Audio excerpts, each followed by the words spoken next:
ఇంట్లో స్టిచ్చింగ్ చేసినా, బయట స్టిచ్చింగ్ చేసినా, షాప్‌లో స్టిచ్చింగ్ చేసినా ప్రతి ఒక్కరికి జరిగే విషయం ఒకటైతే చెప్తాను చూడండి నేను. మనం రోజు డైలీ వచ్చి వర్క్ చేస్తే ఇంట్లో అయినా సరే, షాప్‌లో అయినా సరే ఎక్కడైనా డైలీ వర్క్ చేస్తే వర్క్ చేయాలి అనే ఇంట్రెస్ట్ పెరుగుతుందండి. ఏ కారణంగా అయినా సరే కూడా గ్యాప్ ఇచ్చామనుకోండి ఒక్క రోజు కానీ, 2 రోజులు కానీ మళ్ళీ వర్క్ ముట్టుకోవడానికి బద్ధకంగా ఉంటుందనమాట. ఇది ప్రతి ఒక్కరికి జరుగుతుందనే అనుకుంటున్నాను. నా విషయంలో అయితే ఖచ్చితంగా జరుగుతుందండి. కొంచెం గ్యాప్ ఇచ్చేసాననుకోండి, మళ్ళీ స్టార్ట్ చేయాలంటే టైం పడుతుందనమాట. ఎందుకో అంత స్పీడ్‌గా, అంత ఇంట్రెస్ట్‌గా స్టార్ట్ చేయలేకపోతామనమాట. ఎంతో కొంత టైం వేస్ట్ చేస్తూ, ఫస్ట్ రోజు కూర్చున్న రోజు కుట్టాలనిపియదనమాట. కుడదామని కూర్చున్నా కూడా ఇంట్రెస్ట్ ఉండదు. ఏదో 4 కుట్టేవాళ్ళం, 1 కుడతాం, 2 కుడతాం. అలా ప్రతి ఒక్కరికి జరుగుతుందనే అనుకుంటున్నాను. నాకైతే ఖచ్చితంగా జరుగుతుందనమాట ఇలా.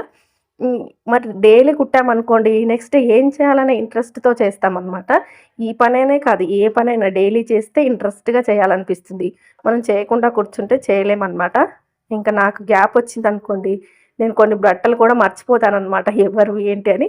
మళ్ళీ ఒక అరగంట సేపు కూర్చొని ఆలోచించి చూస్తూ ఉంటే అన్నీ గుర్తొచ్చేస్తాయి. నాకైతే ఇలా జరుగుతుంది. మీకు కూడా ఇలాగే జరుగుతుందా? నాకు టైం వేస్ట్ అయితే ఎక్కువగా చేస్తాననమాట గ్యాప్ ఇచ్చానంటే మాత్రం. గ్యాప్ ఇవ్వలేదనుకోండి ఎక్కువగా కుట్టేస్తాను. మీకు కూడా ఇలానే